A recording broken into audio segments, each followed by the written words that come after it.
I had described as quickly as I could a business development kind of strategy, a methodology for recommendations, and that these discussions that I will record and post for others to consider are open to the public. They're not just Southeast CPC.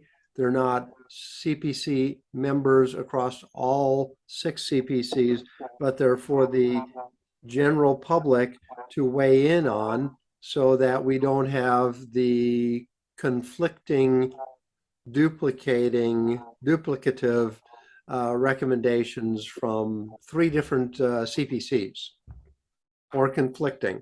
Anyway, so that I will, I think I had described that business development methodology in at least today's meeting plus yesterday's working group meeting. And I hope that you are somehow pleased or supportive of my trying to get community members to simply speak their minds on the record and post them on YouTube and so forth. So I won't go into business development methodologies. I will talk about briefly the 5 tech-related recommendations that I would like to develop. I don't know that I can simply write them up and submit them to APD without approval by the Southeast CPC at a very minimum. So number 1, I called it the case file, and this is for APD dispatch and 311 and ACS, that there would be an online database, a repository of information about frequent offender encounters.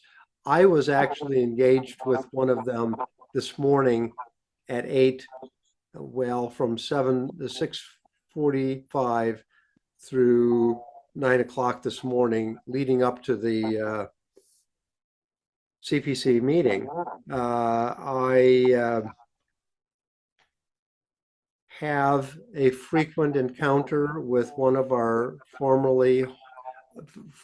homeless former neighbors who is mentally ill, drug addicted, violent. I can't think what else, but he's a repeat offender. And whenever I call 911 or 242 cops, they ask me the very same questions. How tall is he? What color hair does he have? What's his name, et cetera, et cetera. What is he doing? And that simply takes time to answer when I could, if I were to say, I've uploaded this information on case file 1, 2, 3, 4, 5, 6.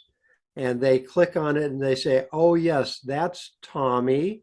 We know him. He's also been reported by somebody else this morning.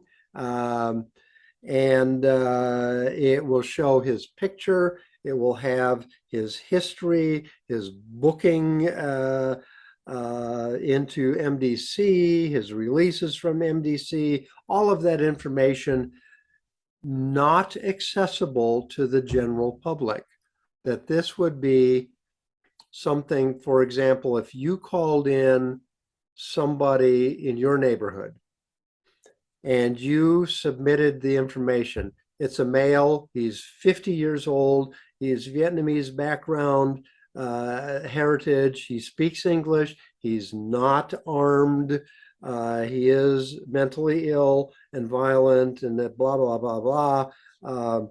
All of that sort of stuff that you would simply be able to say, click on this repeat offender or case file. I call it case file instead of repeat offender. He is mentally ill.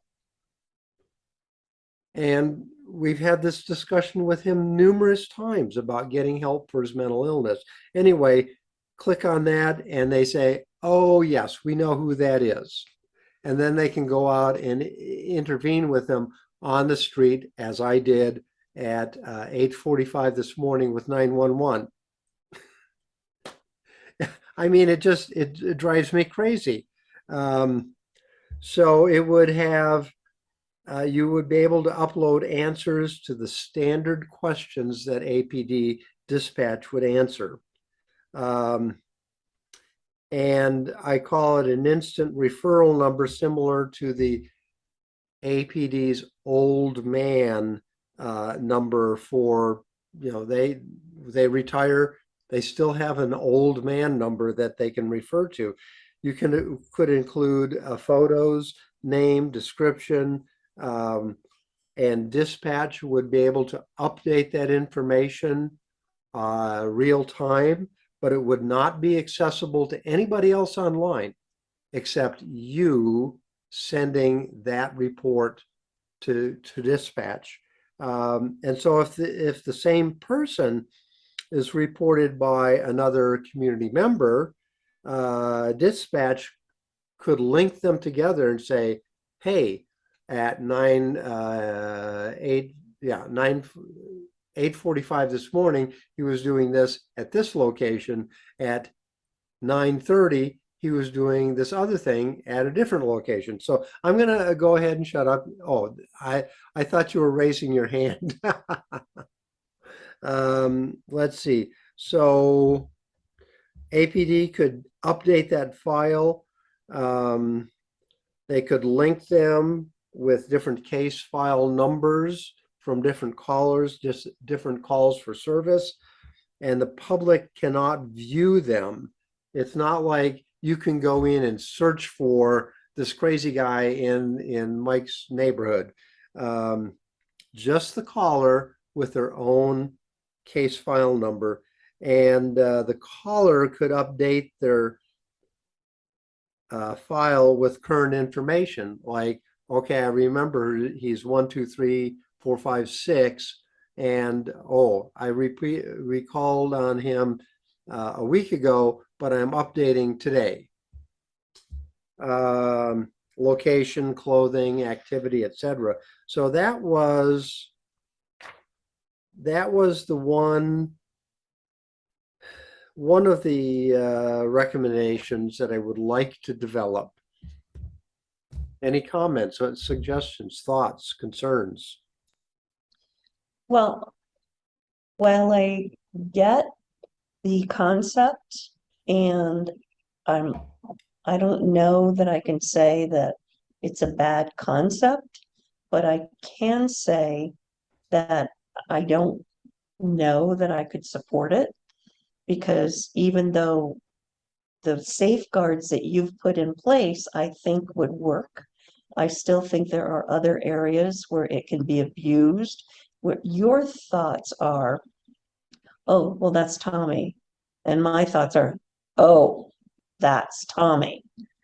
So the response is different because they already have a concept of who it is. And I don't know if you're familiar with it, but there is a young man that was murdered by APD, and they knew who he was.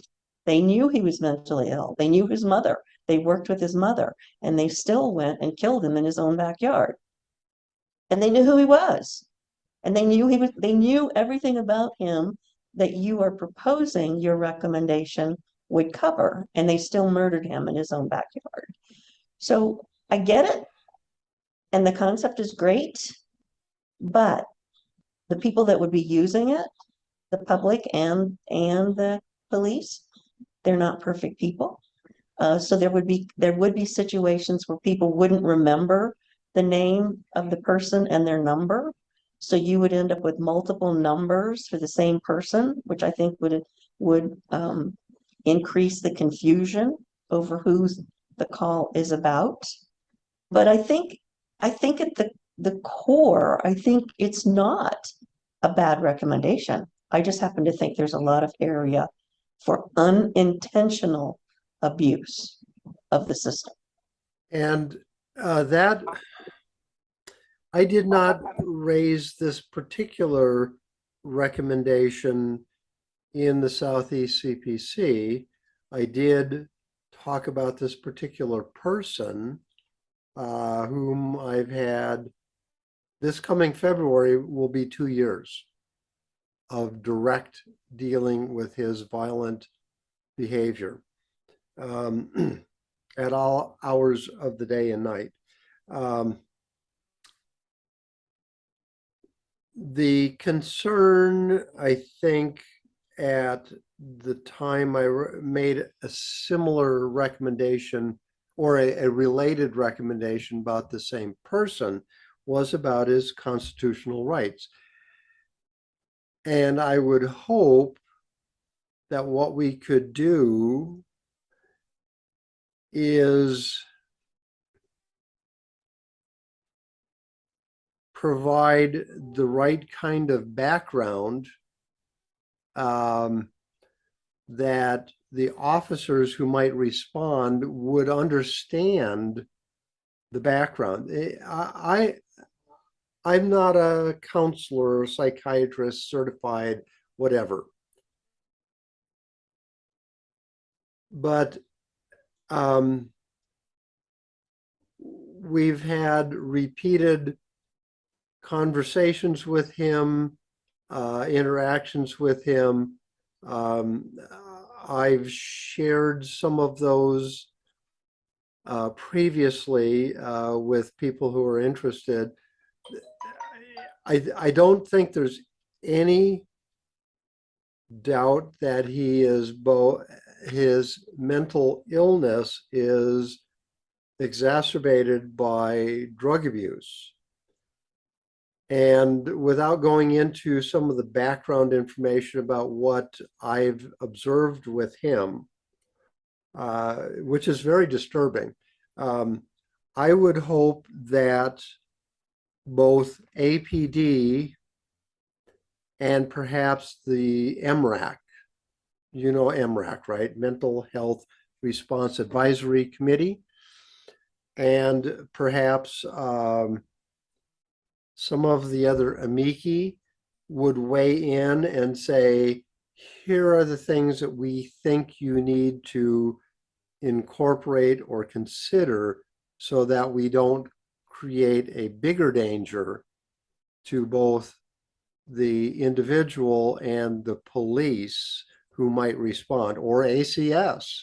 I mean, ACS has been, I met one of the very first mental health technician, I can't remember what the term is, with ACS. They came out on one of the calls that we made, and there were multiple calls for service on him. I would hope that we could get their input, and that part of the APD evaluation and adoption of it might include those discussions so that we don't jeopardize people's lives. That, I mean, I one of the disappointments about today's meeting is that I think that the CASA is focused on putting the thumb on the police so that they don't kill people in their backyards. I agree, totally. But I strongly advocate for community safety for everyone, and that includes our homeless, mentally ill, drug addicted neighbors. And I call them neighbors, not just community members, because I know where this man sleeps at night, and I check on him. That's what I did this morning at 6:45. So I would hope that there would be a very thorough process to evaluate this for exactly the kinds of concerns that you have.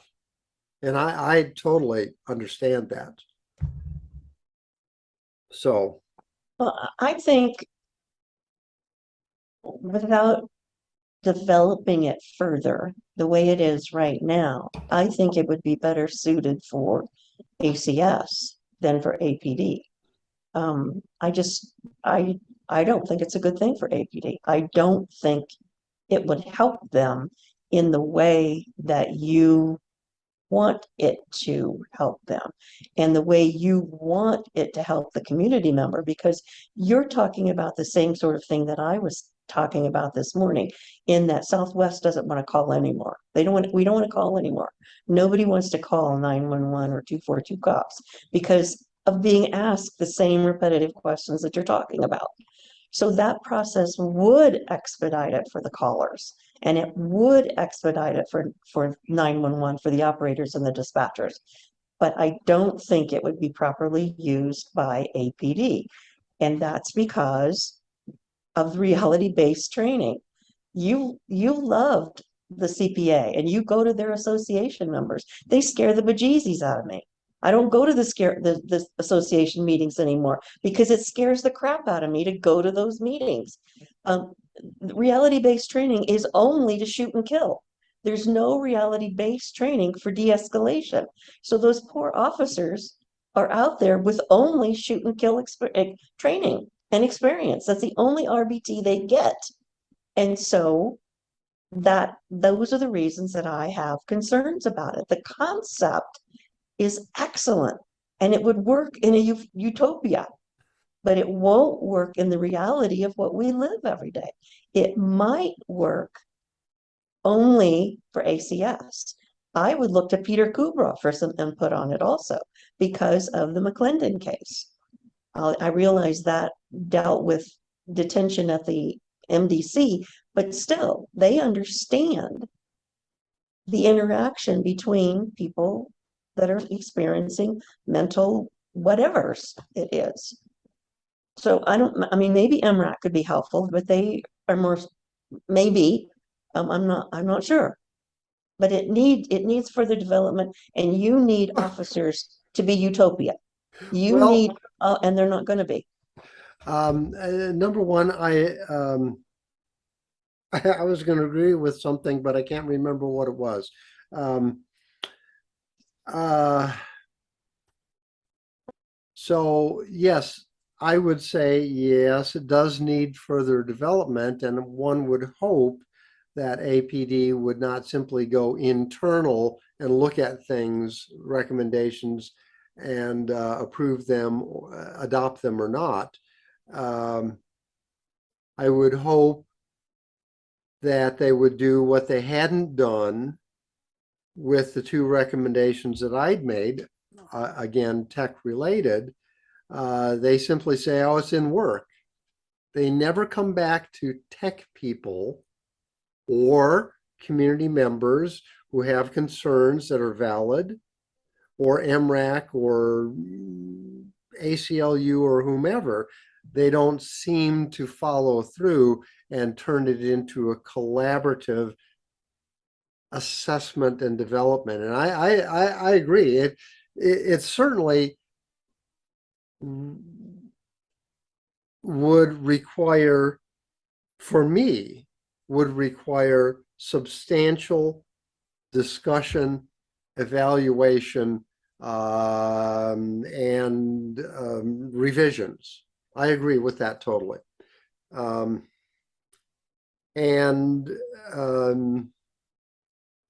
maybe there's a way to say that some data elements are not shared with APD, but are shared with ACS. I did, well,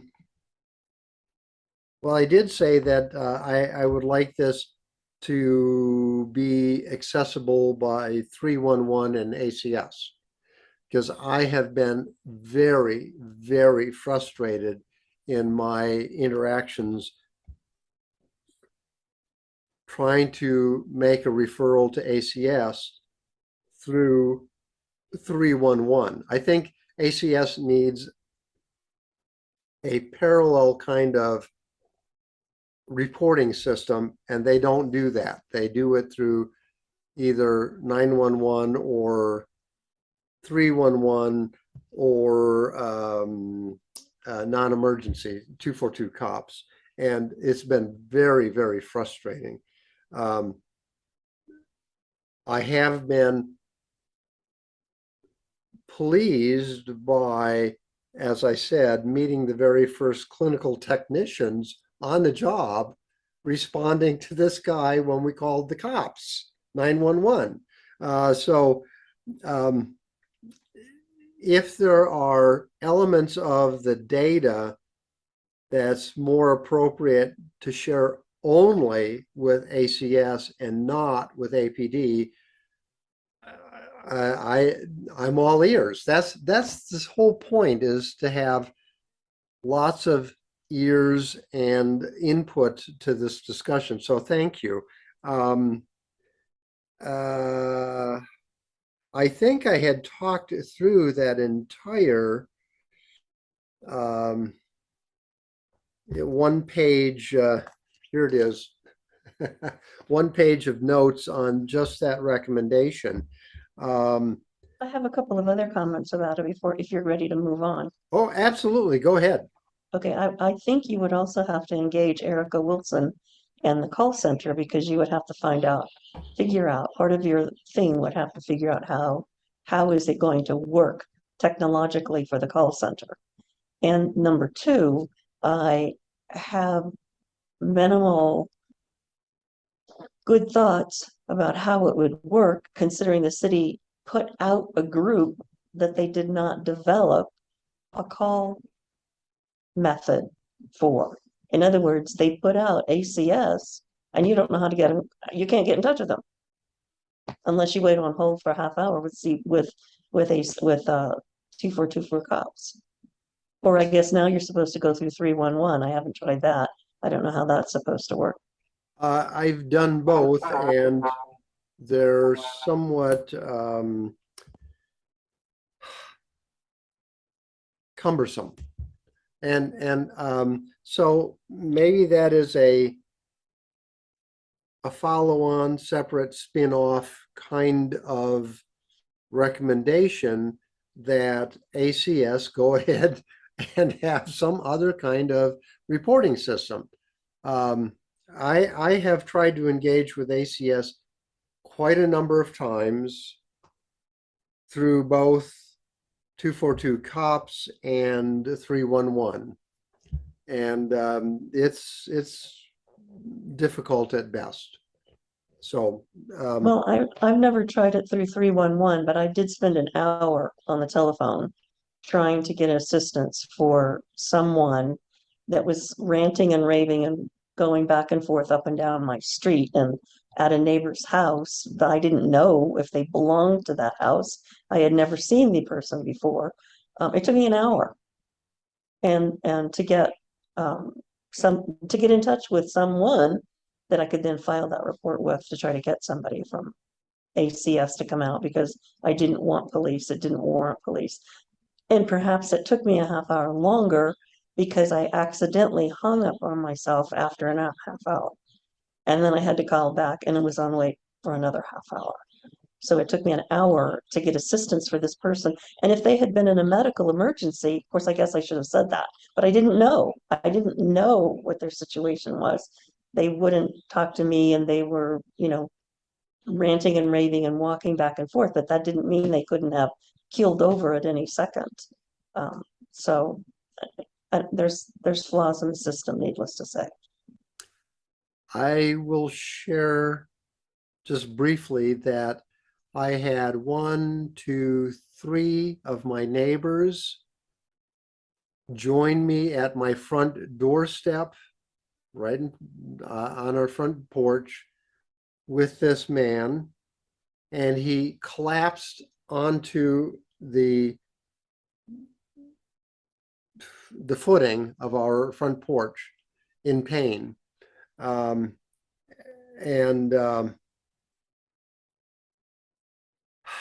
So I understand that. I totally understand that. We worked really hard, and eventually one of my neighbors took him to Casement Presbyterian. But yeah, maybe there's grounds for some discussions with ACS and a recommendation for a separate reporting app that can maybe talk to the APD mobile app, whatever. Or if nothing else, um, I frequently have used the Albuquerque Police mobile app, and I said, this is a referral for ACS. And they should have a category that says ACS as opposed to other or down and out or I like your interest in doing the tutorial on using the APD app. Um, and I sure wish that they would follow through, APD would follow through and say, Erica as well.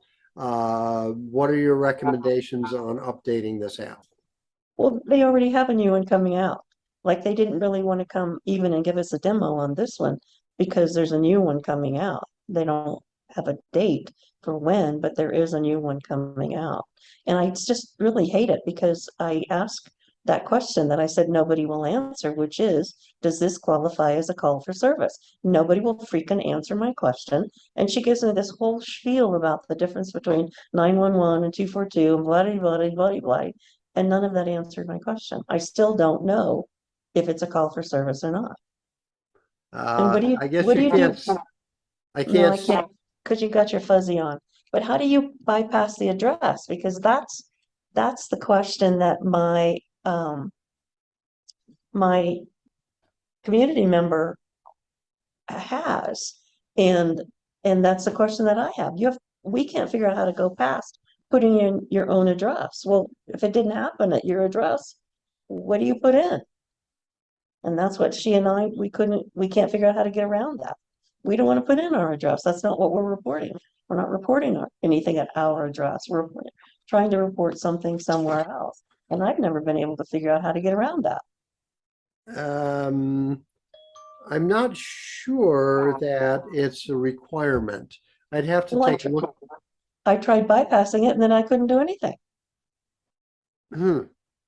I will take a look into that. I was trying to show you that have also installed, downloaded, and installed the what's called Atlas One app. And And what is that for? say again, What is that for? You did say that in the meeting today, and I didn't want to go, what? that is the presumed eventual replacement for the now not supported APD ABQ Police mobile app. How did you find out what it is? I don't know. It's interesting that I can't remember which meeting it was in that they brought it up, but it might have been something on the street with Jose Briones. I don't remember, but I do recall that there was discussion about doing away with the ABQ Police mobile app and replacing it with Atlas One. And I'm not sure if they've really adopted it yet, but it is here. I can send a message to APD ABQ PD. So maybe that's something that we could. Oh, I did have what I thought was a fairly good discussion with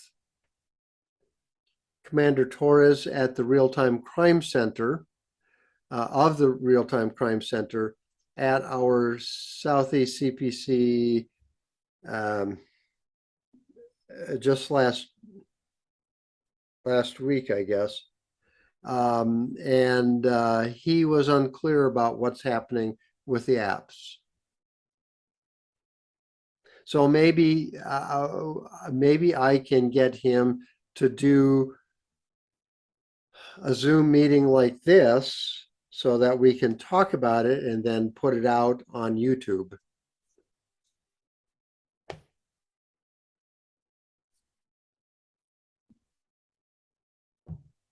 So, okay, so you have some concerns about the appropriate use and whether it's effective use of such a case file. And I would again hope that APD would then talk to community members as opposed to simply saying, yeah, it's a great idea, or no, it's stupid, and blowing it off, which they've done in cases. Okay. Do you want to talk more about that one? Okay. I So, apologize. Okay, so what I was saying, which you couldn't hear a word and you didn't see my mouth moving because my still photo does not show my mouth move. I was saying that I thought that I had pretty much said everything I wanted to about your thoughts, and I hope you understand. I think the core point is an excellent point. I just see too much area for failure because we're all human. The users are human, and that's where I see the breakdown. But the other okay, thing I wanted so to say, the other thing I wanted to say, which kind of ties in with this, is that people today, someone today was shocked, and they put in the chat at the town hall meeting that there's surveillance cameras, and we have so many surveillance cameras, and these people were shocked. So, the surveillance cameras could also be incorporated into that because they're out there, and we're on camera. That's the reason I'm half a nice person, is because I know I'm on camera so much. But anyway, I did pretty much say everything I wanted to about your suggestion for that case number thought. okay, case file. Oh, case file. Okay. And I I don't think that I have all of the solutions. I simply am a guy that sees opportunities to use technology and then have all of the community members weigh in with comments, suggestions, concerns, just as you have, and that we have a generally accepted process for evaluating those things and figuring out how to implement them. So part of what you were touching on is the development of an action plan that takes an idea that has been sort of blessed and ranked as the best potential solution to a problem or route to a goal, so that that we have a process that incorporates all of the feedback and then develops an action plan that has some safeguards that says, okay, we need to identify the costs involved, the development timeline, the probability of this not working as planned. Software often doesn't work as planned, just as humans are imperfect. So all of these things could be incorporated into a process that would be ongoing and transparent and accountable to the public, so that they could see that we're addressing all of the concerns, and that we could do test cases. For example, you you don't implement a software solution without testing it and say, holy cow, it blew up at step 2.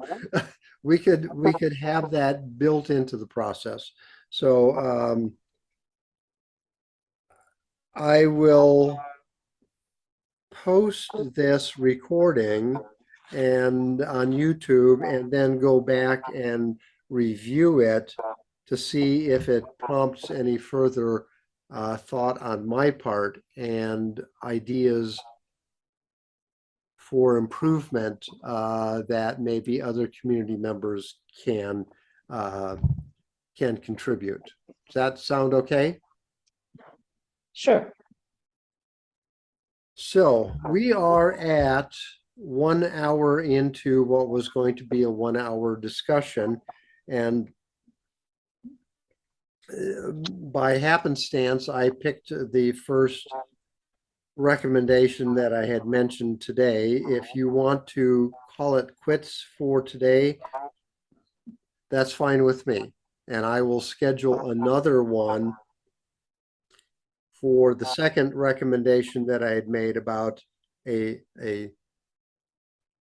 VIN etching similar event where if you have a Hyundai such and such model in these years, which are susceptible for break the key fob and wire this together, that we have a solution for you, and it is a vehicle theft immobilizer, and we'll have an event at wherever, community, civic square, whatever. You drive in, you show them your vehicle, you pay for the equipment and the installation, and we install it right there, and it will immobilize your vehicle if somebody tries to jumpstart the car to steal it. So I can leave that for another conversation if you like.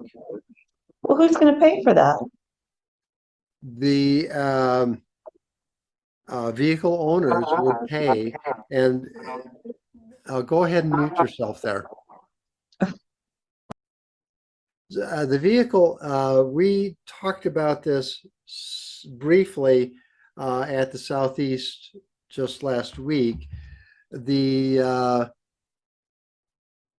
let's see, the dealerships, Hyundai and Subaru and all the others of these high interest vehicle theft vehicles, year, make, models, year, make, and make, model, and years. They have those kits available through the dealership, and they can run from $250 to $700 for a service at the dealership. But one of our CPC members said that you can get them through, I don't know, Amazon for $50. And then, of course, you could install them yourself, or you could have your neighbor install it, or perhaps you could come to an event similar to the VIN etching event, where you would come in either with the hardware, the kit, or show up having paid for a kit, and then go ahead and run off to one side. Instead of etching your VIN numbers, they would install it in your vehicle for free or for low cost. That was just the idea that one of our CPC members had, and I have about 3/4 more of a page of notes about that, but that's perhaps the next recommendation discussion that I might host online if you're so interested. Okay, I'm trying to do this app one thing and it won't accept my passwords. Atlas One. Yeah, whatever. It won't accept my password. Really? Yeah, Huh. even though I meet the requirements of at least 8 characters, a number and a special character. So you found that on, There we go. This time it took it. I did. I hope it's the right one. well, let me take a look here. Atlas 1. See, this is the same thing. Always works best when you share your location.